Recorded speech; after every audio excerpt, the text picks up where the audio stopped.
强赛我们也是第1名，所以后面打8强赛打皇族也一定要赢。 저는 솔직히 EDG라는 팀에 대한 강점은 별로 없다고 생각하는 게 그냥 EDG는 쉽게 이깁니다. And that was just simply amazing coming out from Royal Club.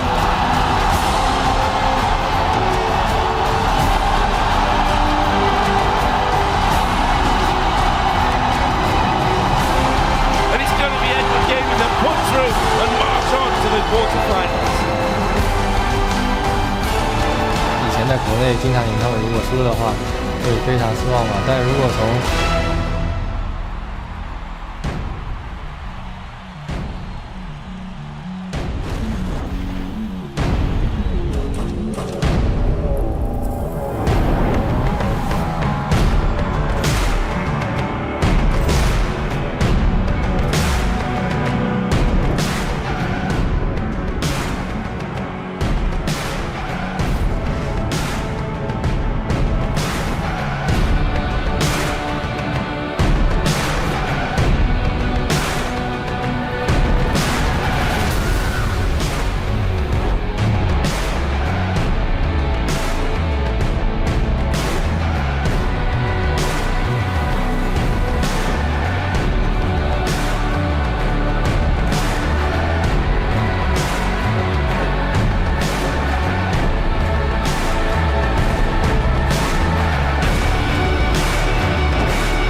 Welcome back to the 2014 League of Legends World Championship, coming to you this week from Busan, South Korea.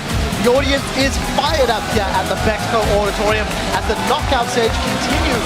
2 spots in the semi-finals still up for grabs. Just moments ago, the teams entered the venue with Edward Gaming getting themselves backstage and being set up for game 1 of the day. Starhorn Royal Club as well, sitting, chatting, making sure the strategies are ready for the day.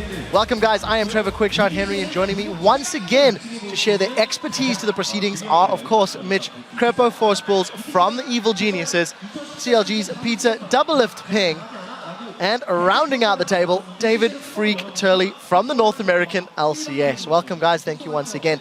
We have also teamed up with 24 broadcast partners to make sure that every minute of action from First Blood to Final Smash Nexus is beamed out around the world, live in 16 different languages. For our Chinese audience, the LPL team are on hand to provide their coverage. And of course, Korea's on-game net are serving up the action for the local crowd. Of course, the rest of the LCS team in-house as well. Here is Shox, who will be chatting with the pros later in the day.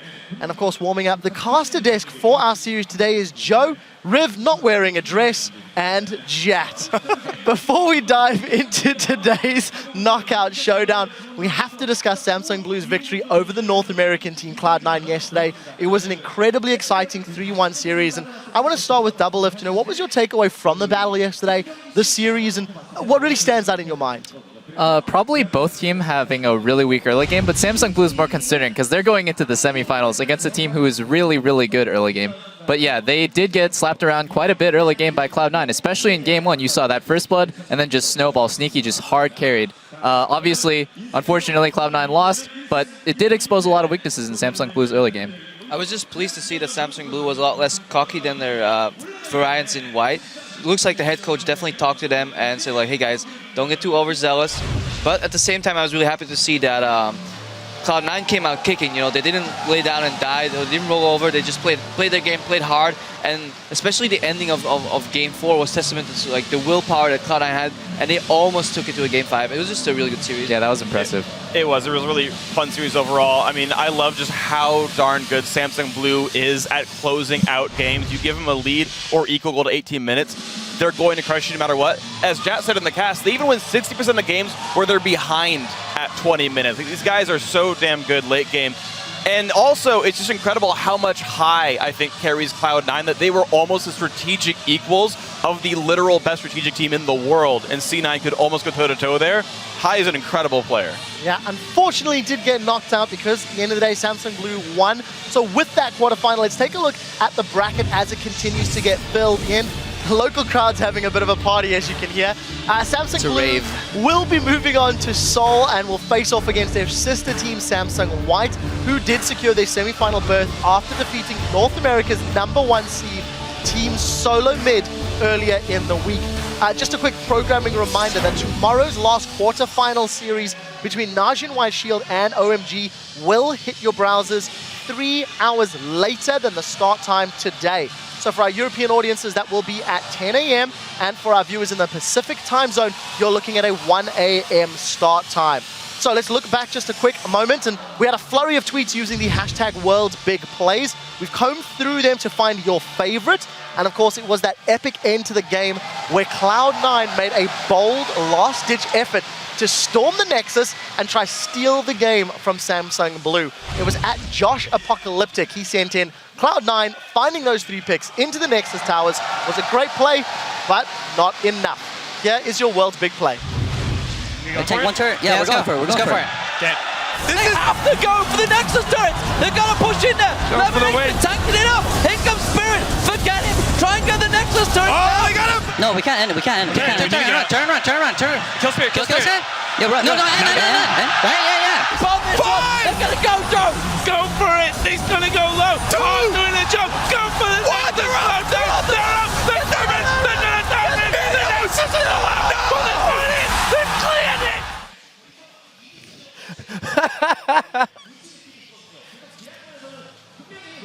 Longer version of it with more of the comms, and they were constantly back and forth on do we finish the game, do we not. Very little things could have made C9 win that game, and maybe the series after it was 2-2. Lemonation burning his shield. If he had blocked Twitch damage instead of trying to survive Nami, Corki doesn't die, he kills the Nexus, the game ends that way. These little things, if they had been a little bit tighter, that would have been game. Hindsight is 20/20, and I'm sure Cloud9 will learn from that. As the crowd will. You guys at home keep sending in those high caliber moves by using hashtag #WorldsBigPlays and addressing them to us at LOL Esports. As always, we're asking you to share your predictions for which team you think will come out on top. Head over to lolesports.com, click schedule, and then just rock the vote, clicking the thumbs up. And to kick your viewing experience up a notch, be sure to check out watch.lolesports.com to get real-time stats and Twitter commentary from the pros as well. Talking about Twitter, we want you to share your thoughts with us on our question of the day. The question is, what's your favorite rivalry of the 2014 World Championship and why? I'm going to ask Crepo and Double, but Crepo gets to go first. Yeah, the rivalry or just the match that I'm looking forward to most is Blue against White. Just the both Samsung teams facing off against each other and just seeing how much that has changed since the regular season because they faced off a couple of times against each other already, with I believe Blue being the White's kryptonite. But it might change this tournament. Wow, I hate you, Crepo. You stole my rivalry. Okay, well, I guess I'll have to go with today's match, Starhorn Royal Club versus Edward Gaming, because it's just going to be such a bloodbath. And it's not necessarily a rivalry. Like, it's not like these teams hate each other, but there's a lot of history, especially with Edward Gaming taking first place in the last 2 playoffs. I mean, these teams probably have a lot of competitive angst towards each other because Starhorn Royal Club was the finalist of last year's Worlds, but they haven't really been picking it up. And as you saw in an interview earlier, Edward Gaming is the kind of team who's like, yeah, they're not that strong because they changed rosters, so we'll see how it goes. Well, hold that thought because we're about to get to the pregame. For you guys at home, tweet your carefully crafted and well thought out answers. Make sure they're researched, citing 2 official sources, and send them to us at LOL Esports with the hashtag Worlds. Try and make that fit in 140 characters. Then stay tuned to see if we read your answers later on in the show. As we said, let's move on to the reason that we're here today. It is the quarterfinal showdown between a rematch of the LPL regional finals where Chinese rival Starhorn Royal Club will be taking on Edward Gaming. Coming into Worlds, it was Edward Gaming that had the #1 seed from the LPL. However, in this matchup, it's Starhorn Royal Club that has the higher seed because it was Royal Club that placed first in their group. I feel Royal Club showed up more than Edward Gaming did during the group stages. Crepo, care to comment? Yeah, I think Royal Club did well. I mean, they only dropped 1 game, I believe, in the group stages, and the only issue I have is that it's so much on the shoulders of Uzi. I asked our stats guy here at the desk, and like, tell me why Uzi is so good. And he came to me, I was like, yeah, well, Uzi has 10.25 KDA, so he's leading the the 80 carries in the group stages in terms of KDA. Also, like, the least amount of deaths. He only died 8 times in group stage. That's almost only like once a game. That guy is just a god of 80 carry. He's probably the 80 carry that showed up the most so far in this tournament, barring maybe Imp, but Imp has shown some weaknesses here and there. So I'm looking forward to see just Uzi wreck this match. I think another player that's worth calling out on Starhorn Royal Club as well is Insec here in the jungle. He's, I think, been phenomenal as well, and his Rengar especially, I think, is incredibly scary. He's pulled 4 bans on it so far. The other 2 games, he's 2-0 on the champion. And in fact, Clearlove also has played it 3 times, banned against twice as well, so the actual Rengar jungle matchup is one I'm looking forward to as well. It being interesting. But with Royal Club being blue side, they could probably first pick that more often, and I think we're going to either see a lot of respect or a lot of scariness from Insect's Rengar. Yeah, I completely agree with you guys. But the thing to note is, like, Edward Gaming did underperform in group stage. We were looking at Name as the guy. We're all so excited. Look at him. And then he just didn't show up. He just completely choked. But one thing I want to point out about Starhorn Royal Club is if they start losing, communication could easily break down for that team. They're a team with 2 Koreans and 3 Chinese players. And from what I can tell, they use the smart ping system and a kind of mix of Chinese and English loanwords to communicate. I don't think if they start losing, that they'll be able to kind of bring their mentality back up together, because they don't seem to be too friendly. There was rumors of infighting between Insec and Uzi before Worlds even started, and it just doesn't seem like they could have a positive mentality as soon as they start losing. Well, let's talk about Edward Gaming. We've discussed Royal Club at length. Edward Gaming, of course, you know, really crawling across the finish line in the quarterfinals. They lost their game to AHQ, which put them into a tiebreaker. They had to win the tiebreaker at the end of the Taipei stage, which they did fairly convincingly. But for the #1 team from China, they look battered and bruised in the group stages here at Worlds. They're up against Starhorn Royal Club, who they've played several times over the last few months. I know, Freak, you've talked about this a couple of times leading up to this point. Yeah, here's the interesting thing is EDG feel more like a playoff team than a regular season team. As far as individual matchups between EDG and Royal Club are 3-1 against them in the regular season in the summer split, but then when they matched in the the Worlds qualifier, then Edward Gaming won the series 2-1. Lifetime, that means still 4-3 in favor of Royal Club, but we keep seeing EDG perform mediocre in a group stage or in a regular season, and then win every playoff they've ever been a part of. They haven't lost a playoff series literally ever. So I'm wondering, is that the EDG that shows up or not? Yeah, and I'm banking on that EDG showing up today. FCZF is the one I want to highlight. He's super consistent, 81 assists and 1.13 wards per minute. So that's pretty crazy. To be honest, both teams have similar wards placed per minute, but EDG kills 35% more wards per minute, which means their teamwork is incredible. Their communication is obviously much better because anyone can put down a ward. You can just be like, oh, I'm putting wards here, but to sweep wards... Yeah, exactly. Tell that to my teammates too. But to sweep wards, it takes a lot of communication. You have to say, oh, the ward's right here, it has this many minutes left, is it worth sweeping? It takes a lot more, I guess, team coordination to sweep. So you're feeling the Royal Club may be lacking communication here with Gaming, may be superior. Actually, no, you are saying that. So with that in mind, let's get some predictions down. Let's talk who you think is going to win this series and why. Freak, I'm going to start with you. Is it Starhorn Royal Club or is it Edward Gaming? I think it's Starhorn Royal Club. Just what I've seen so far this tournament says Royal Club is a slightly better team. I think it's very close. I'm going to say 3-2, and it's probably 3-2 either way. But the edge I do give to Royal Club here. So basing it on the group stages a little more than maybe historical. Crepo, you believed in a Royal Lucian last year. It came back to bite you in the behind. Are you going to believe in them this time, or is it Edward Gaming? No, I'm going with Royal Club again this year. The problem rather for me is that I don't know how much EDG is going to change and how much they change throughout a series of games. That's the only variable. But based on group stages, that's what you have to base yourself on. You can look in the past, but things change over time. I'm going 3-2 for Royal Club. It's very close. I might be wrong here, but I just hope you see some good games. Yeah, I'm going to go 3-2 Edward Gaming. I think I have sold Royal Club a little bit too short. I think that they have the edge in terms of mechanical and individual skill over Edward Gaming, but in my mind, the better team will win, and the communication breakdown that might happen is kind of an X factor for me. So even though the series is super close, I would honestly say it's a 50-50 series. My gut feeling tells me Edward Gaming. So a little bit split on the desk. Even though Monty's not with us today, he is also siding with Edward Gaming and believes that they will rise to the occasion against familiar opponents and in a playoff series. So our analysts are split 50-50. Let's see how your vote goes over on lolesports.com. Right now, 82% of you think that Starhorn Royal Club, last year's second place club, will be taking the series. That is a very, very big difference. And of course, we have to check in with the Prophet. That sound does mean it's his turn to reveal his pick. And since Crumbledore has correctly called 9 out of his last 10 predictions, we may need to add the disclaimer to this one. It might be a spoiler alert, right? So for this matchup, the Oracle of Upsets has proclaimed that it is Starhorn Royal Club who will be victorious. He is with Crippo, he is with Freak and the viewers. We're going to hand it over to the casters in a moment to get the games underway. Both teams say that they know their opponent's weaknesses and how to exploit them to win this series, but only one team can be correct. Praise the prophet. LPL 的春夏季联赛我们都是冠军，然后预选赛我们也是第1名，所以后面打8强赛打皇族也一定要赢。 저는 솔직히 EDG라는 팀에 대한 강점은 별로 없다고 생각하는 게 일단 그 팀은 잘하는 선수가 제가 볼 때는 FGZ라는 서포터 선수밖에 안 보이거든요. 今年的皇族应该比去年皇族稍微差一点吧，因为今年的皇族组建的时间比较短，然后他们个人实力其实还都是很不错的，但是就是因为组建时间短，磨合程度不够。 일단 저희가 언어가 달라서 어떻게 표현하냐면 거의 약간의 중국어와 약간의 영어를 적절히 섞어서 그리고 스마트 핑을 이용해서 3개를 이용해서 아직까지는 잘 해결하고 있습니다. This game left no doubt. Royal Club 5-1 in the group.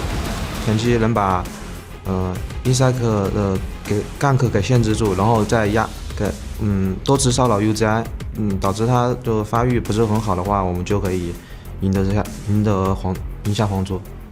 当时可能就是我们5个人的心态会比较差吧，然后输比赛输得也非常难看，然后就希望在这次的比赛中能够取得好的成绩吧。 Hello everyone, I'm Joe Miller, and joining me here on the Caster Desk for this Best of 5 series today are Remington Bislin III and Joshua Jack Leisman. An epic Best of 5, I'm sure, coming our way. Yeah, and it was only about a year ago that you and I actually cast Chinese teams in the quarterfinals. However, we've added it to a Best of 5, and we've also added another caster, so I couldn't be happier to be doing this one. It's going to be a good time. I'm ready to find out who actually is the best in that bot lane. It's going to be a good day. It's going to be a good one, that's for sure. So let's get straight into it and look at the starters for this series. On the blue side today, it's Starhorn Royal Club from China's LPL, with Cola in the top lane, Insec in the jungle, Korn in the mid lane, Uzi the AD carry, and Zero on support. And that means on the red side is Edward Gaming. In the top lane will be Koro1. Jungle is Clear Love. In the mid is U for Unstoppable. AD carry is Name, and the support FCZF. And of course that takes us into our featured matchup in the bottom lane. Where else? Uzi versus Name. A lot of hype around these two. It couldn't be anyone else, but honestly, as far as the group stages are concerned, these matchups aren't even close. Uzi completely overperformed Name, and Uzi, looking back to last year's Worlds,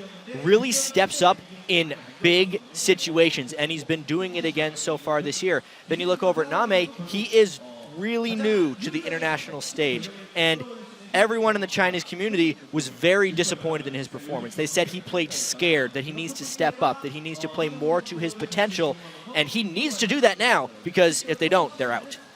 We did talk a little bit about Name having that 3 LPL title to his name, but to the big stage, it's kind of been drowned out a little bit. Have they not really prepared themselves? I mean, 3 Chinese teams came out of their region to perform here at Worlds and are still here, but where is that performance? And that's the thing that we've really got to find out about this game. EDG, we said they looked somewhat lackluster in Taipei. Of course, had to play a tiebreaker game to actually go through in the end. But this is a team that traditionally, when it comes to the big games, the playoff games, have always performed, always. Yeah. They always play the long game. It's funny because in-game, they play the long game, and in regular season, they're never at the very top. They come out at the end of the playoffs, though, and they stepped into group stage, as we all know, saying they're only really preparing for teams in the other group. They knew they had one of the softer groups. They thought they'd be able to easily dispose of AHQ. That got a little tense. They had to play a tiebreaker game against them. But at the end of the day, they moved on. They faced another Chinese team who, going into the event, they were a higher seed than, and they can hopefully take some of that confidence in here. It's been 2 weeks, so we'll have to see what actually they have really kind of changed and how they're going to come into these games. Yeah, those 2 weeks are going to have to make a difference here for EDG. We are going to get, though, into bans and picks, and we already see a big one coming out there. I'm just going to go straight to it on EDG's side is the Rengar. And we are wondering if we're going to see a Rengar, because not only was Insec 2-0 on Rengar and also drew 4 Rengar bans, but Clearlove was 3-0 on Rengar. So the fact that EDG was actually willing to ban it would assume that they thought Royal Club would be willing to first pick it, which is actually a pretty big deal considering how little Rengar we've actually seen at Worlds in comparison to Lee Sin and Kha'Zix. Well, seeing more of the regulars that have found themselves on the ban bench in the world stage of Alistar. A little bit of Rumble coming out since everybody was trying to use that as a pocket pick. Now goes to the ban list, and we will not see that Maokai. Coral1 loving to bring that in for the fights of EDG once they get to that late game. And the Fizz goes out as well. So many bans towards Corn through the regular season, and to the group stage, he actually didn't play it that well. Rise first pick. And I actually feel like EDG was trying to bait that first pick for Lee Sin. They were doing a Lee Sin Rise trade. They would be happy with one of them. We know how good Insec is on Lee Sin, but at the same time, the top lane love in these games is extremely real. EDG had Rise ban against them in 5 of their 7 games. So you can see that it was almost more important for Royal Club to take it for Cola. And on the other side, Edward decide to take Lee Sin. Gonna take that away from Insec and give it over to Clearlove. Also taking Janna here, which was, you know, Zero's big support pick as well during the group stages. Played 4 out of the 6 games on that one. End up with a 3-1 record. That's another great pick taken away, and FCZF is the kind of impact player that Edward Gaming need. Absolutely. And just looking at these pick and bans, they're fast, obviously, but we kind of have to think back to that first group stage. What were the big picks in those groups? Because they were much different than the big picks in groups C and D. Janna played absolutely huge roles in those games, and we can see the high priority here. I would not be surprised if EDG picked Aurelia as their last choice. It would be a matchup that Cola knows very well. He's going to have to take that up against Coro. Would it actually be the twisted fate for Corn to come in here, trying to make plays for the team, trying to add more map pressure and stave off? I mean, guess what? EDG already has a slow early game, so it may be hard to utilize that pick, but locking in the Lulu as well for the mid lane. I mean, either the TF or the Lulu would have been his first choice. I feel like EDG definitely tried to starve Corn's champion pool a little bit, especially with the pick of Orianna, and at this point, they're just trying to buff up Uzi as much as possible.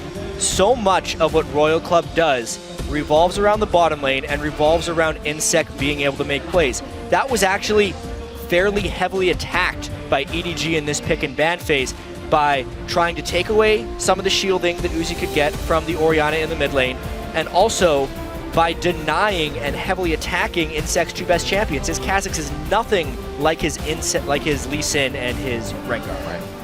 So we also saw the Lucian picked up here for Uzi. That was actually only a single pick from group stages, but there were 2 bans on it as well, which just goes to show how much of a priority teams put on making sure that Uzi didn't get that champion. For Edward Gaming, they do decide in the end to lock in the Kale. So that's going to be going straight up there into the top lane, with Coro will be a first pick for him this time around in Worlds. I mean, these teams are who we thought they were. Name is getting a lot of shielding. That's a very late game type team composition. Hopefully Name can become a little bit more aggressive or successfully lane swap away from Royal Club, because Royal Club is going to want to put pedal to the metal and shut down EDG before Tristana can get going. And that's what would happen. The featured matchup, lane swap, so we don't actually get to see these guys go head-to-head in the beginning. Uzi getting his 20 games played in the regular season. Lucian now to start off this best of 5. That's not going to be very bad for him. And Coral coming out with the Kale. Great synergy and team fight, great comms, and that's what you need for an intervention to be saving your AD carry. Yeah, and interesting as well, the Lulu pick for Korn. Yeah. Not sure what I feel about this one. I've not been, I'll be honest, impressed with Lulu throughout Worlds whatsoever. I feel like for Korn, he does like to play these supporting mid laners with a couple of assassin picks in there as well. But Lulu, for me, he's played it 4 times during LPL and the playoffs. Pretty terrible record on 1 for 3. He's got to step up. And when you consider how much Lulu was actually played during the summer season as a mid laner, that's very few plays of Lulu in the mid lane. Well, guys, remember to keep updating your votes on Twitter with each twist and turn of this series. Send hashtag SHR win or EDG win to @LOL Esports, and we'll continue to check where the fan vote stands. Obviously, it was a big vote just a little while ago for Royal Club, so you guys seem to be going and focusing in with them, but don't forget, EDG turn up when it matters in playoffs. And it's crazy how much these teams have turned up in general. Obviously stating that this is not the Starhorn, or not Royal Club, I should say, from last year. A completely new team with Uzi still, and even EDG putting together WE and Positive Energy to create a team just this year, and these guys are representing at Worlds. And just for a little bit more backstory on this EDG team, while Name gets a lot of the recognition and credit because he's won 3 straight LPL splits, there's a large proponent of the Chinese community that think ClearLove and FCZF are the real reasons that EDG is successful. So keep your eyes specifically on FCZF, how well, if they're successful, he can create for Name. And specifically, I need to see how well ClearLove can almost lay in wait for Insect to come and gank, because he is known to be a more defensive jungler.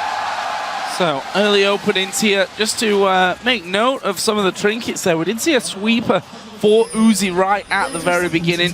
We'll see exactly what he's going to do with that one. And we saw a lot between the Chinese teams, and specifically, I think, more in groups A and B. These bottom brush wards seem to catch quite a lot of teams out. SK Gaming could probably be the biggest testament to that after that level 1 phase check that they did.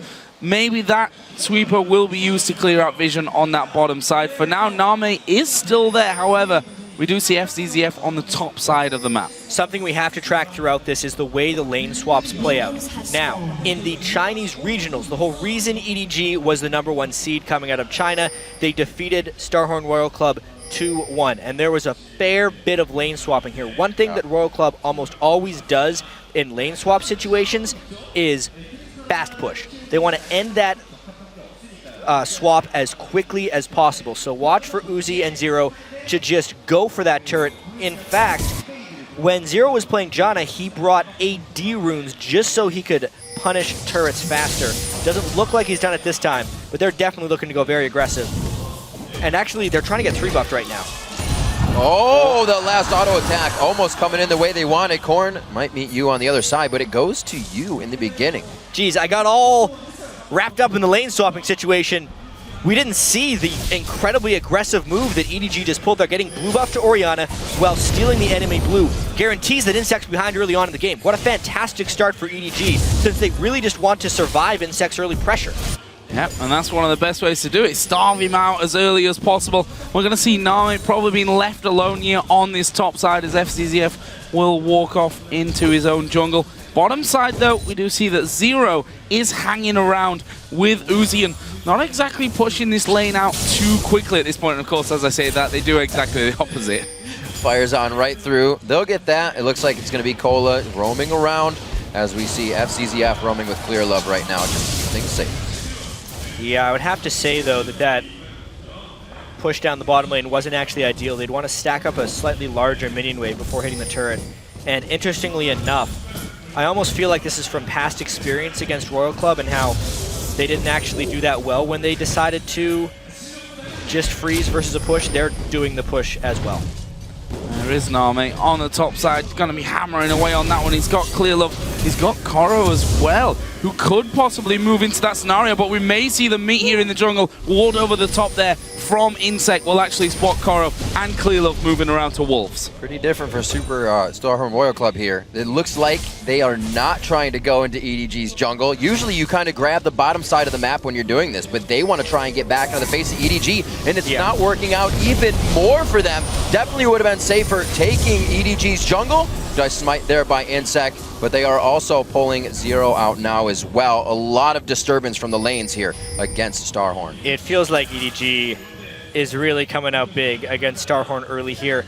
And we heard from Insect, they generally have to communicate in basic Chinese or English to try and get their points across. And when you get 3-buffed at the start of the game, you really have to think on the fly. Typically, Royal Club's early games have been strong because of mechanical skill and because they can pre-plan a lot of that stuff. But when EDG threw a curveball here that worked, you can really see they're not necessarily reacting to it properly, not respecting that side of the jungle, and now trying to gank mid to make up for it. Oh, there's a slow coming in. Insect will dive on top of him. Yugo's low. Flash in as well. First blood comes down for Cola. Nice little heal at the end there will make sure that Insect survives. First blood to Royal Club. And that's one way to do it. Just burn all your flashes and just go and kill the mid laner. That's what happened there. They burned 4 summoner spells, for that kill onto you. However, it will give Corrin some breathing room in that mid lane, and in particular, finishes that tier for Cola. Finishes that tier with a blue buff revolving around him, so he'll be happy to fill that up right with that early blue buff you did not get to use. Refresh now onto Cola. Bottom lane does get taken out. Starhorn up 1.4 thousand gold at 5 minutes. Top turret is going to be falling as well then, so they'll level things up on that front. Leaves Royal Club up that gold. If you look down the AD carry, since they're now going to be going home to buy, Uzi left the lane first, will be picking himself up the pickaxe and boots, plus a couple of pots. On the other side, seems to be a almost mirror image. Yeah. Pickaxe and the boots added into the Doran's blade for Nami.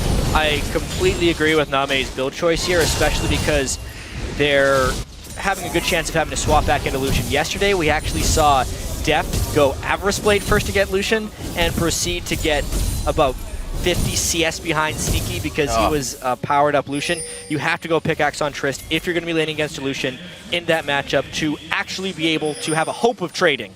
And that's what Name has done here because it's going to be tough anyways. Especially against Uzi. We'll see how much they try to match up. Now a level behind. He just gets that. Name now to 5 and 5 on those levels in lane. Report's about to meet here. And we do have Clear Love on the bottom side of the jungle. He may try to get Name going just a little bit. They have the wards, but they're pushing up the lane quite hard. They may not have the pressure.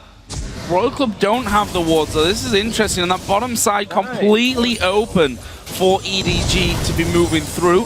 That Tribush will be an easy push around as the Howling Gale comes through, but actually Clearlove decided not to come down into the lane. And, you know, there were a lot of whispers, and I could say quite a fair bit of criticism for Clearlove as well, in the fact that he spent a hell of a lot of time farming and not hitting his lanes. The thing is, that's almost always how Clearlove has played the game. He likes efficient ganks, he likes safer things that have a higher percentage chance of working out in the long run. That's the way EDG plays. They just think about the long game. They don't try and take risks in the early game, which a lot of people credit their success to. They think because they're consistent, that's why they're able to win so much in the LPL. And it's also one of the biggest criticisms, because they're consistently passive, the best teams get to take advantage of them. However, they did beat Royal Club 2-1 in that regional, but it was close.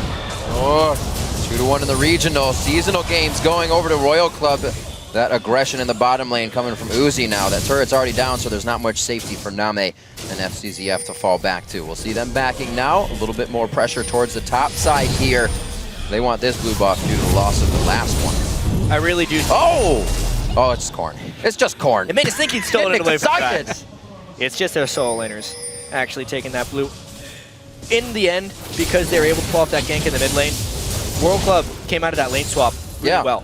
They're able to bully back Name a little bit, and Rise is getting a fantastic freeze over in the top lane. Plus, they're able to exert pressure now with Uzi's advantage. This is the game Royal Club wants to be playing. Here we go. Now I can get excited. They're pinging their blue buff. This is the point where they're going to steal it away. Warded out pretty well, though. It looks like they're just forced to mill about around the dragon. Already warded here. Uzi's going to walk through a ward as he returns to the bottom. Got to break this freeze. That freeze he's going back there. He doesn't want to give Name too much free time. He's got 76 to 60 right now in that CS lead, so keeping that would be grand for him. Tier still stacking in the top lane. No pressure towards Cola. Could come in and be a big teleport threat soon. And another thing that really surprised me, you know, Uzi really pushing it, and I guess it's kind of typical of Uzi this. He's way past the halfway point of that lane with absolutely no wards whatsoever in that river. Fortunately for him, Clearlove, as we said before, tends to farm a lot more and has not come down to this bottom lane. Finally, Zero will join in, but he himself, no Sightstone up until now. Actually went straight into those boots of mobility. That is not all that uncommon for Zero to do. And Uzi, in particular, plays heavily on his own instinct. Sometimes that gets him into trouble, but it also allows him to pull off some miraculous plays. At that moment, just because of the last time he'd seen people on the map and the vibe he was getting from Name, he thought it would be safe to be up past that halfway point, and at the time, it was safe. This looks pretty unsafe. Flash to Zero. Pressure gained there by EDG. How are they going to use it, though? Name pushed up quite far himself. Uzi takes that chance to get a few pop shots in. Lanes are quite even now as Cola gets himself back up to where Koro was. He was about 20 CS behind, but EDG is not going back to that top lane. We'll probably see Koro float there now, but he's missing out on quite a few CS. Yeah, it really seems like they're going to be using that top lane to go for something like Dragon. However, the vision control is pretty lax. I'm a little surprised how heavily EDG has pink warded the top side of the map at the moment, especially since they had kept Insec a little bit down at the start of the game. But Dragon actually doesn't seem like the biggest of contestable objectives here, which is a bit surprising. Let's see. That lane now pushed back out. I think that means Nami gonna go back to base, spend all that cash. That mid lane, obviously, Lulu Orianna matchup. Both of them going straight into that Athene's Unholy Grail. Just see Nami did get himself BF sword. However, bottom lane recalls. Is this going to be Royal Club starting off a Dragon? They only have 2 there. In fact, Insect did already start to back away and now recall from the Tribush. So no start on that side of things. However, EDG have seen them now recalling. That pink ward isn't, unfortunately, not quite far enough in to see the ward. That's the trick, seeing around that Dragon wall. See the same thing with Baron being inside or outside. Right here, though, there is a big jungle item mismatch. Clearlove senses the ward, actually, just because of the way the lanes were reacting here. He had finished his Lizard Elder when Insect went back to base. However, because they were slow on the collapse, possibly playing pretty passively, they may actually give time for this collapse to come down. Kale teleports, will Rise follow. Teleport straight down on. They have quite a bit of fight to bring to the table. Calling from Uzi on the other side. Whoa, Name jumping right in. Knows he has the safety of Yu right behind him. Yu is actually very low on mana, so how much more can they fight this? Clearlove going straight in, and he gets eaten alive by Insect. They're going to want this fight. Back and forth. Uzi? Koro falls down, not even using intervention in that fight. It's going to be FCZF now getting hit up. That's another kill for Korn. Uzi takes the safety off, and he drops FCZF from the bottom lane. Name's forced to run. It looks like they want the whole thing. The bubble hits, and he's in trouble. Going down as well. Almost the full, the full ace. Clearlove's already spawned. It was a full ace, except the fight took a little long and was so early in the game that Clearlove was able to respawn. That was just a completely botched fight by EDG. Not only did they wait too long to start the Dragon, when they did start the Dragon, they took damage from it and faultily committed on a fight where they could not follow up onto Clearlove. The flank was happening as Clearlove went in.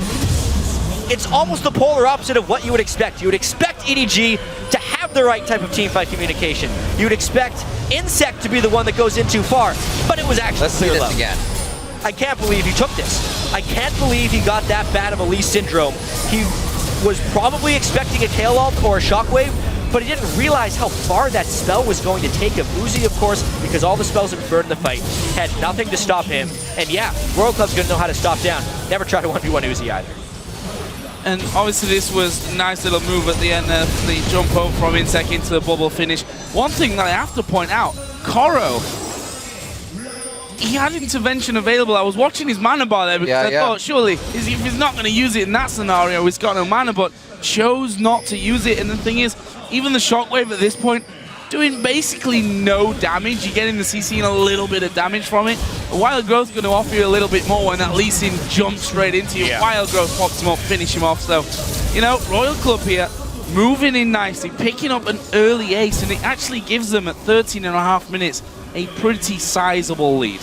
And EDG is known as a team who plays the early game generally in a losing fashion. In all 3 of the games they played against Royal Club in the regionals, they were behind in the early game. However, this is a very big disadvantage. This is not just playing a little bit slow. This is getting steamrolled at the moment, and they have to make something pretty big happen if they want to continue to stall.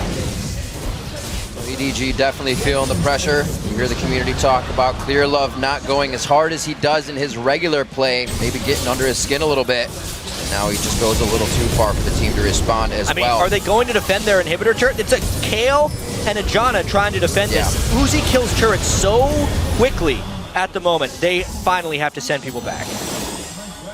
Pretty crazy stuff here. Royal Club starting off game number 1 with a big lead, and you know, we look to EDG and we say they are the most careful out of the 3 Chinese teams, and usually that dragon fight there, I think if any of the Chinese teams were to just leave it to back away, it would be EDG normally. That's that one what I expected. Seemed to be completely off, and it was funny because we heard from EDG in the pre-game video saying this is a team that doesn't speak one language. They have to use smart pings. They have no synergy.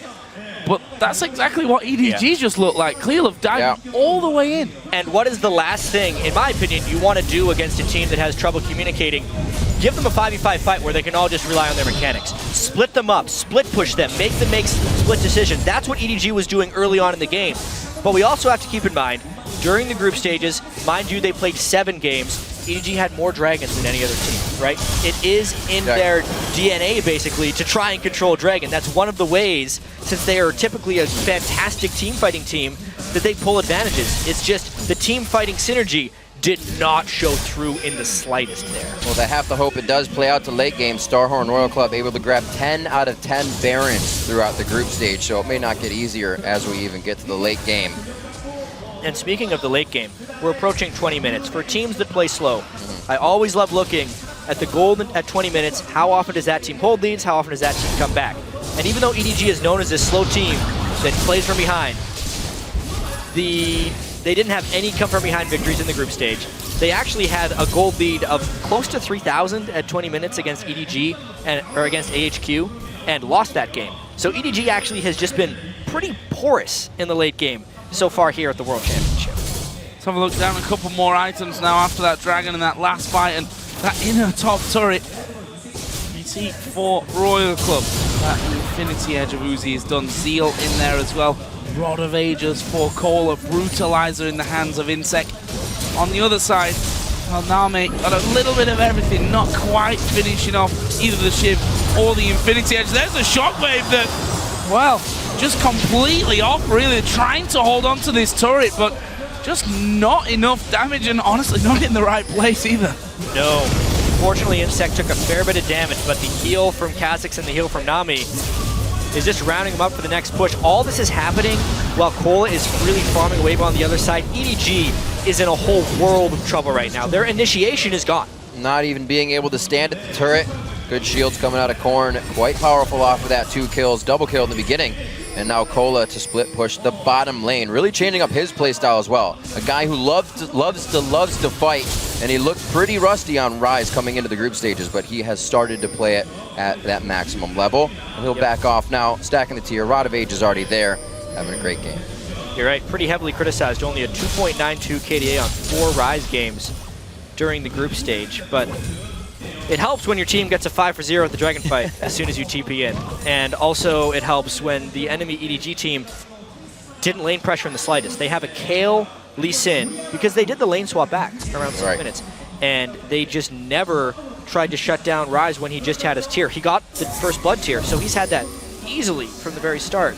His vulnerability has never been attacked. Yeah, I feel like we've not even really looked at this top lane once the lane switched back to normal, because it was a case of them just farming up, no pressure whatsoever coming out of the jungle, especially from EDG's side. Now Royal Club start to move once again over on towards this blue buff. That is, of course, going to be given over to Korn, and Uzi's going to get himself back off into lane. Name has finally completed one of his items, went in there for that Shiv first, as Royal Club move back to the Dragon. Soul Stealer has come out for 0 as well now on Janna. Sorry, on Nami. It's normally a Janna item 4. Yeah, that's why we're exactly expecting it. He was building in almost every game. The Nami pickup is still potentially good. If he gets a few stacks, it gets efficient very quickly, and with the likelihood of some more team fights in this game, knowing World Club's propensity for just grouping up and daring the team to fight them, it could end up paying off. Uzi must feel good right now. Actually has wards behind him this time with a bunch of teammates. Nami trying to get it clear on, as we said, rushing that static Shiv. They'll be all right at these turrets for now, but the bubble coming out doesn't look like Insec will take that. They don't have all the vision they want for this aggression, but they're still able to just draw EDG away from everything they're needing right now. Yeah, it's just a repeated series of events right now for Royal Club. They have Rise off split pushing, they're sieging turrets with Uzi, who is continuing to crush.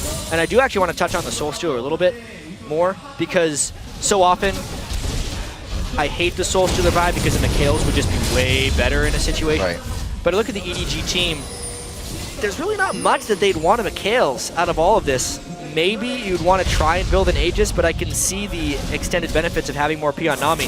I actually really like the Soul Stealer in this situation. We're about to hit 20 minutes of this one. Yep. And it is a solid lead for Royal Club. Uzi continues to build up now with that static shift. Got a solid almost 40 CS lead as well as that 1-0-2 scoreline. The kills have been spread across the Royal Club board as well nicely. Yeah, 6,500 gold. That's not the standard, oh yeah, we're just a late game team. Guys, let's weather the storm here and continue on.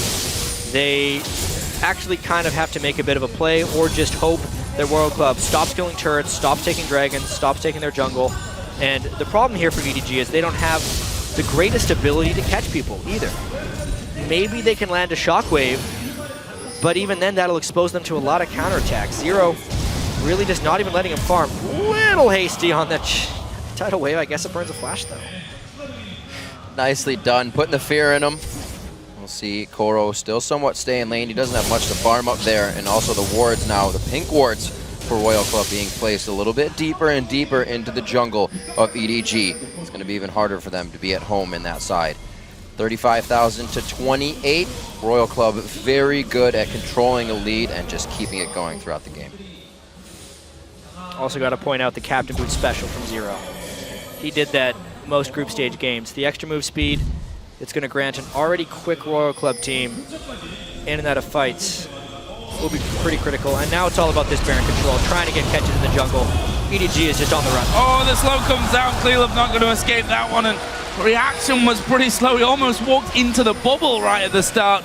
Clearlove will go down for the second time in the game, and now EDG, without vision directly on Baron, might be forced to face check through to get some of their own vision down. Actually, there was the scrying orb used from Name just to get sight of what's going on, but Royal Club, they've already started Baron. If I know one thing of an insect, it's that he doesn't mess around. So he's going right for it and saying, fight me, I know you can't steal this away because we just killed your jungle.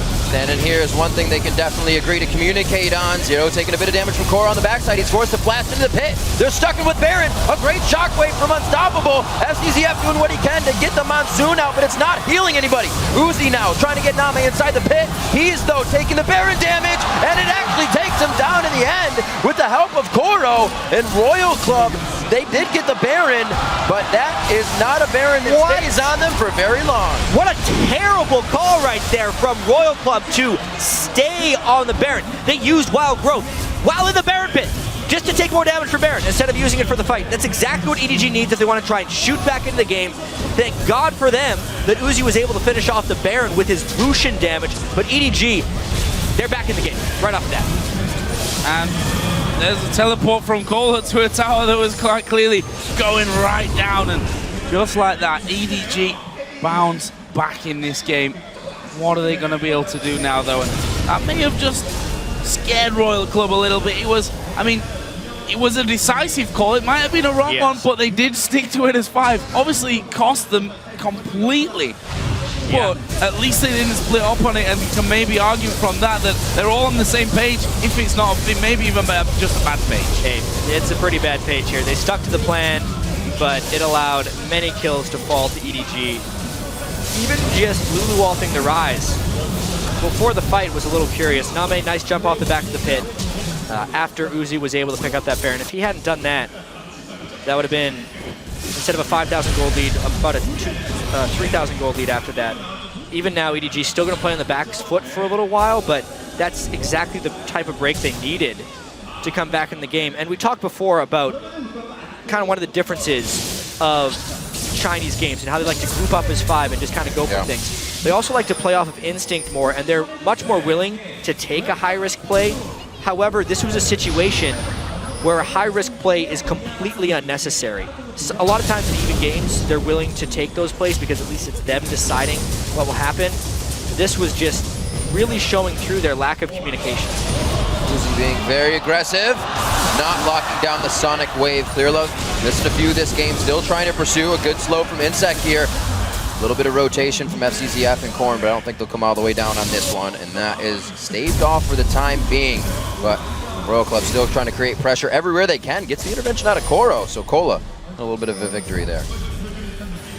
Running low though inside of his own jungle. Royal Club here, of course, happy timing from the Dragon domination that they've really had in this game, will be taking it once again. So it gives them a bit more gold back. You can see 3 out of 3 Dragons and that Baron only just, albeit after Uzi was able to just finish that one off. Double pink ward right on top of each other. That's, I guess, another slight miscommunication really from Royal Club. Really seems like it. I wonder what type of tilt we might see from Royal Club here. Obviously, everyone did stick to the plan. So we know that they can still play together, right? Because the Insect would make the moves, kind of unrelenting aggression, and if the team follows, sometimes it went well. Didn't work in the beginning. It seems to be faltering a little bit here as well, as EDG took control of that Baron. Yep.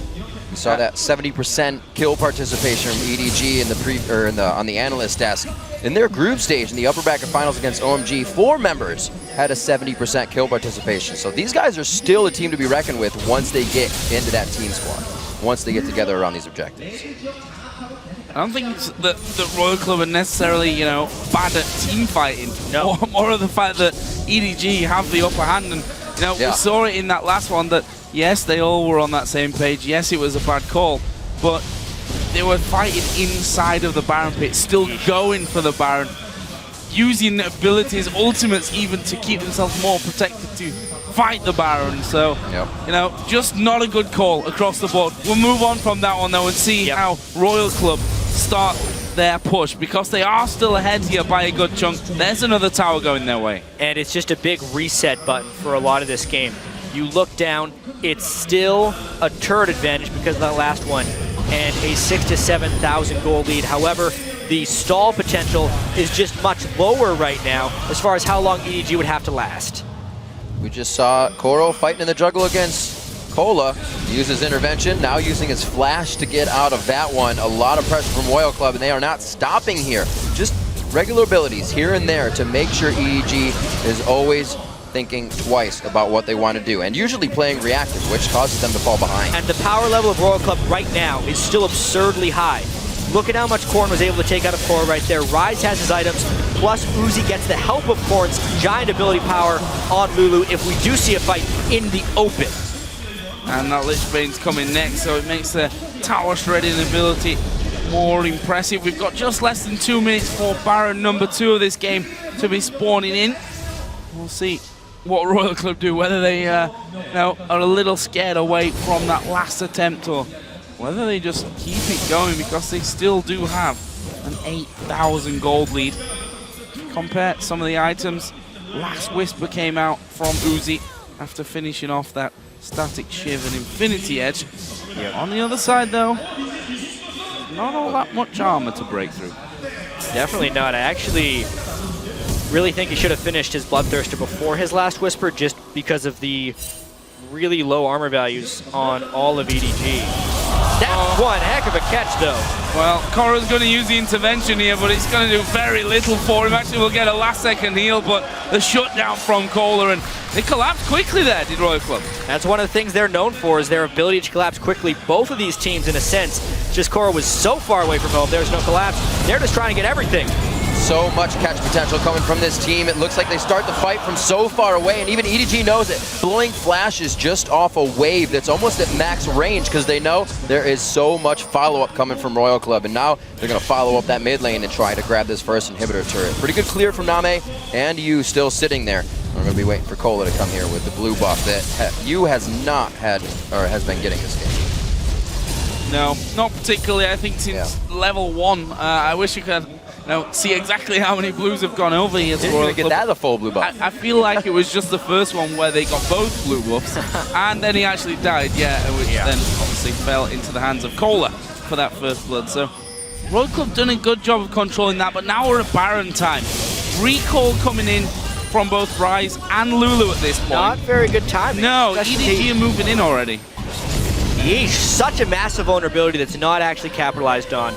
No teleport was on Cola at the time either, but EDG did not have ward control and were not willing to take the risk. EDG not nearly the same level of risk-taking that Royal Club is, and with the 10,000 gold lead around this Baron, we'll see if Royal Club is willing to take another chance and go for the Baron with very limited picks.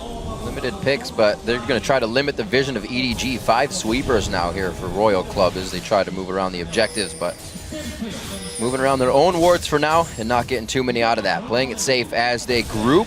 Uzi on the backside, as we said, hasn't finished anything past that last whisper to BF Sword. And Name is still sitting on the power of Infinity Edge, waiting to build the BF Sword in his next buy. 30 minutes on the clock. Dragon after this as well, so it could mean a huge influx of gold for whoever comes out on top of this fight. Well, they're going to be trying to burn the teleport from Koro, I feel like. Or not. Insec actually recalling, of all people. They've got nothing to clear out vision here. I mean, they've all used their sweepers before their last recall. You can see that Insec just went back home, picked up a pink ward. When they came back to Baron, only Zero had that one pink ward, which they placed on the top side of the red buff. So I think a bit of a clearage problem there for Royal Club, which made them say that they don't want to, start things off with not being able to clear things out. Now, though, all those trinkets are off cooldown, so they can come in and basically blanket sweep the entire area. They're going to need to. They have this huge interest in the Baron area. Even with Uzi taking out the last one, they're at 11 out of 11 Barons in Royal Club games. Never given up one to the enemy team. But not without a little bit of risk, that's for sure. Pinging on the Dragon, at least a ward to be thrown down there, making sure it will not be taken without them knowing it. Those sneaky tricks are actually, they think they have the time to take it themselves. Enough vision onto EDG makes this safe, and it's not something that should be able to happen at least. EDG definitely lacking on wards right now across the map. There's one ward, though, that's keeping them completely safe from going towards Baron, to being baited into that one. And that's on the left-hand side, which unfortunately has just timed out. But that they could see everything there. It wasn't in range of the pink ward and wasn't swept out. So EDG didn't have to move in there for the face check. Once again, Royal Club were starting to recall. At least Cola's left, but teleport is available for him anyway. I really wonder how Royal Club's going to try and close this out now, especially after being in one game where the Baron went horribly wrong, because that plays on your mentality when you're in these types of games. Getting A-stat Baron, you think if that happens again, we're going to lose. So they're even more cautious, and that's really not the way that Royal Club is comfortable playing. They need to be able to have full confidence in the simple, one-directional calls that they're able to give, because they can't make complex plans at this stage in the game. At this point, they say, all right, clear away Baron, we're going to sweep Baron, and then the call is either finish or fight. There's not too much intricacy that they can make within that. And maybe this time if they make the Baron call, they'll say fight. Well, they can definitely fight right now. Completely items ahead in this game. Even the Banshee's Veil being finished up onto Cola. 3 full items with the Sork Boots onto Korn, and you're still looking at now a Void Staff actually coming in for you, so he's kind of buffed himself up. Been big things. Magi's not really stacking up yet. 4-0, so a bit of wasted money on that purchase as Name shows the power he has had through it. Pretty safe game in lane, and now EDG may be able to turn on the power. Tidal Wave comes out, Koro gets caught, another intervention in self-defense instead of the aggression. The reactive play causes EDG to fall behind, and everybody has a dash or a flash to get out of the shockwave as they continue the fight. FCZF gets caught up in a rune prison. The Saris goes on, so Cola's a little bit tankier. That's the bubble to hit on the other side. Korn will have Whimsy in just a few to finalize that one. He just uses a bit of glitter and throws it down. Another ace, the second one on the game for Royal Club, and they're about to turn this base into shreds. Yeah, that's the fight they needed. They catch out Koro, and then it's just a pile on, much like we saw at the Dragon. And I think that's what works best for Royal Club. Go in there, get your fight down, and get it done. Now you're going to be able to take away both of those Nexus turrets, and it will be Royal Club to pick up game number 1 in this quarterfinal against Edward Gaming. And guys, there is a lot to clean up from EDG if they want to come back in this series. The 3-3 record that they posted after group stage under the guise that they were preparing for this quarterfinal. Well, it didn't start very well because they looked very lackluster at the start of this. They did a kind of clever lane swap at the start, but they never maintained that success. They could not shut down Uzi, they could not control Dragons, and they just let Royal Club get out of control. We wondered in the group stage, saying that they were the team not to prepare for White because they wanted to focus on other teams. They couldn't beat them, but is that the wrong type of preparation? I think it's hard to really say if that's the right or the wrong thing. I mean, if your aim is to simply come out of groups in second place and not care too much about Samsung White, knowing that if they finish first, they'll be on the other side of the bracket to them anyway, kind of smart in my eyes. The fact is, though, they're going to be playing. They come up against Royal Club, who then you say, well, you've prepared pretty much all year for these guys. Yep. Gives you even more time to prepare for them, but it just didn't show in that one. I mean, one thing, even though EDG was the #1 seed, obviously coming out of China, in the regular season of the 4 games they played, Royal Club won 3 of them. And the 2-1 they played in the regionals was really close. So it's not like this is a matchup that's super in favor of EDG. And I'm still, every time I watch Royal Club, I'm constantly impressed that they're able to be one of the top teams in the world with 2 Chinese players, or 3 Chinese players and 2 Korean players. I think China, as well as Korea and Europe, if you look at seeds 1, 2, and 3, the top 2 could have really been in any order.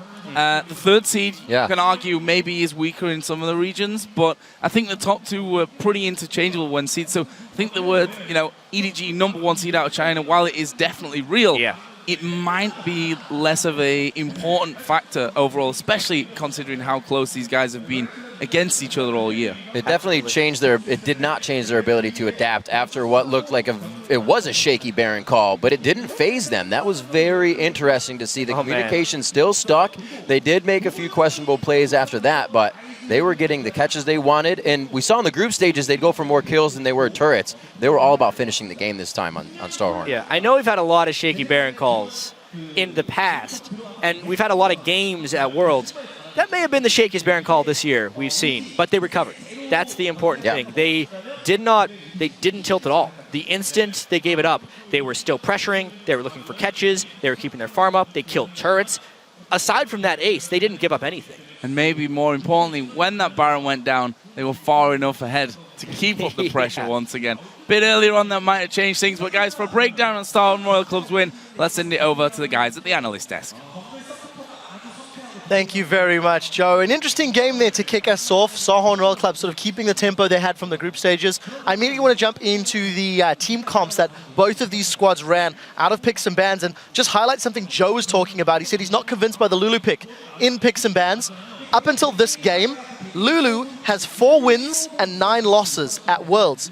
Interestingly, of those 4 wins, 3 of them have been in the mid lane. Yes. All right, mid lane Lulu is working at the World Championship. Top lane Lulu is not. Just something interesting to note. And Freak, Doublelift, talk to me about the comps. So the reason I actually think that mid lane Lulu works so well is no one's playing these champions like Ziggs anymore. You're not losing out in team fight damage by playing support Lulu. You're either seeing Zeds and Talons who are trying to one-shot one person, or you're seeing these supportive mid laners like Orianna and Lulu who are relevant in damage all the time. When you have a contrast of Lulu versus Ziggs, you're like, oh my god, my mid laner is so much weaker. When you think about top lane champions that are getting played, you're seeing about guys like Maokai, guys like Alistar who can absorb so much damage, or champions like Ryze who can deal so much damage. Lulu doesn't do either of those things. I think the disparity is very different when she's in the mid lane. Yeah, and like Krepo was saying off camera, actually, the way you play against mid Lulu is you don't fight her early, because she does get outscaled probably 5 or 6 items. Orianna's a lot better than Lulu because of that big ulti, but you saw Starhorn Royal Club use their power spike so well. It's like, Kha'Zix has evolved W, Lulu's really strong mid lane, let's fight this dragon. They got a 5-for-0 and dragon. Yeah, Lulu kind of falls off, but early game, she has so much utility in her kit, right? That goes throughout the entire game. But her base damages early game are good enough so that she can win a fight on her own, and I think that's what happened in that dragon fight as well. That's where they came ahead. So we have a replay of that as well. So if we can get that on your screen right now, we can actually see where EDG falters strategically and where Royal Club just capitalizes. So before we run this, I just want to point out that Kael's on the top lane pushing already, so they have the control of the map. Yeah, and just like EDG making this dragon call is quite uncharacteristic. The casters talked about it, but this is not a team that generally goes for an early dragon when their team comp does not, convincingly win. I mean, just look at the lanes right now. EDG has push on top. They have Tristana in the bottom lane. All they need to do is control their mid lane and then stall out until they either get a pick around the dragon area because they have vision control and just avoid a team fight. They have a scaling Tristana composition. Why would you early game fight? I have no idea. But if we roll the clip, we see what happens. Kael teleports in. They do not spot the water above, so the Ryze can teleport from the top side. And this is Uzi pinching from the bottom.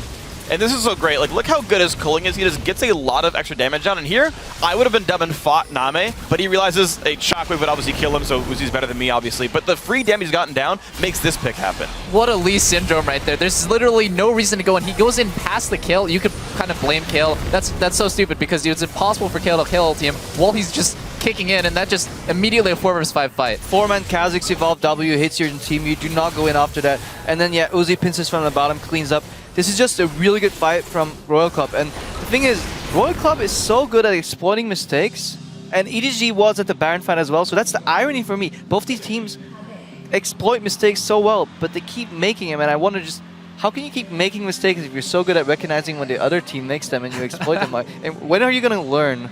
Well, pull up the second replay, because after winning so convincingly, Starhorn Royal Club make the same mistake that Edward Gaming made earlier. Let's roll this clip out, and I think Doublelift, if you got something to add here. Yeah, so they had just killed Lee Sin, and their immediate reaction is, let's start Baron. That's so wrong. You should be baiting this because there's so much AoE damage and reset potential that EDG has. They're totally pincered in. Look at this 2-man shockwave on top of Baron, knocks them around. They're just basically getting pinballed around while Uzi's killing in the back.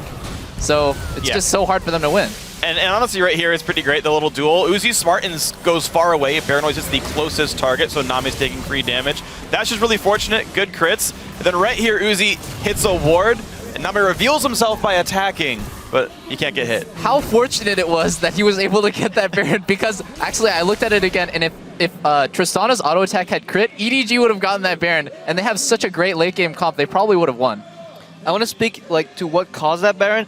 Royal Club got so far ahead, but they just refused to play the vision game properly. I mean, yeah, I'm going to be whining about Zero's build again. I'm actually fine with the Magi's. I understand why you want that. I'm fine with Frost Queen's claim, but do not let your vision suffer from it. He ran around and even bought a Ruby Crystal before upgrading to Oracle's Lens, or even double stacking his pink ward in his inventory. And his solo laners didn't even buy extra pink wards. If you're 10k gold ahead, no item will give you more than a pink ward for vision control around objectives, because they will literally have to face check into you. Because if you get that Baron, all your sieging problems are solved. And that's what worries me for these Chinese teams, because they get such a big lead. Not really a sieging region, though. Yeah, well, so I actually wanted to bounce off you with the item builds thing, because one thing I've noticed from these Chinese teams is they're buying Last Whisper's third almost ubiquitously on their AD carry. So, Math, even though the armor values are really low, I did this between 68 and 100 armor, which is extremely, extremely low armor values. You're getting 20% bonus damage on all physical damage just from the unique passive of Last Whisper, just from the 35% armor pen.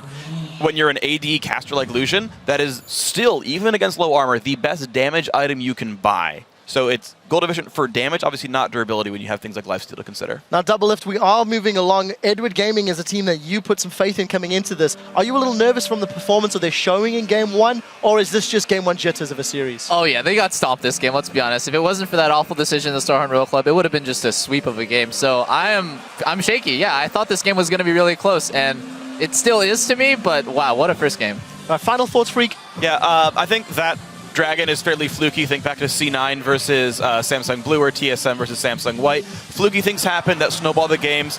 Yes, Royal Club can snowball the game. They don't magically get out-rotated for free. They played relatively well.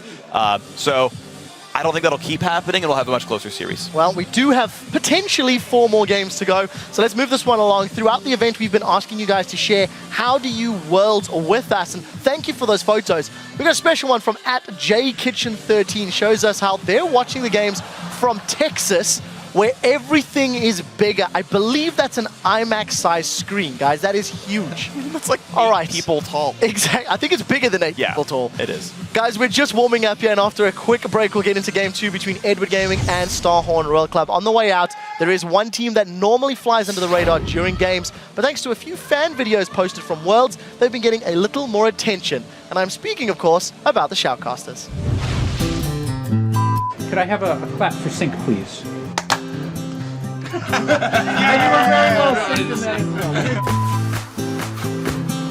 Reddit videos that came out that showed us commentating, standing up, getting into the game was kind of a man behind the curtain that people have never seen before. You know, they hear us get excited, but they don't know we're actually throwing our arms around and really getting excited. Pearson's gonna get knocked away. Oh, they finalize the kill. The ignite's there. The ignite lasted so long.